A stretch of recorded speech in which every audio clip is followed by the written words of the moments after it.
What's up guys? Today I'm going to show you a super effective way to open up rotation in the hips. This is super key for runners, golfers, CrossFitters, people who love to perform at their best and they require additional rotation in their activity of choice. And so let's go ahead and hop into it. I'm super excited about showing you guys how to do this. Okay, this is called a hip 90-90 stretch. The reason it's called that is because it's 90-degree angles with my front side leg and then a 90-degree angle with our back side leg.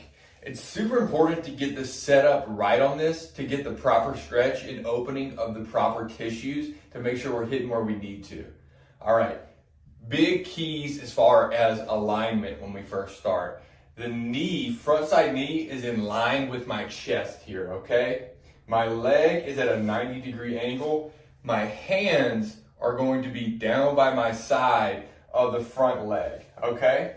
From this position, a lot of people will try to bend the back and stretch into it. We want to avoid that. What we want to do actually is have a nice proud chest, okay? And then we want to hinge at our hip, okay? So we're going to keep a proud chest and then hinge forward, okay? You're not going to be able to go as deep into a stretch and you're going to feel a significantly greater stretch in that backside glute. From here, you're going to hold a good 30 to 60 seconds to really start loosening up that hip joint.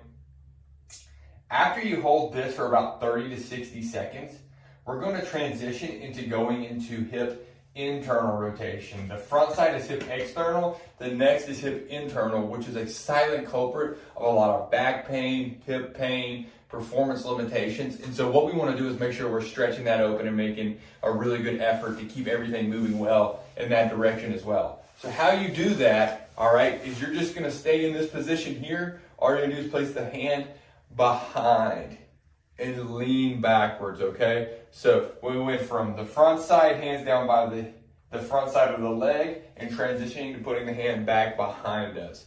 From here, we're going to do our best to try and sink our backside glute down into the ground, okay?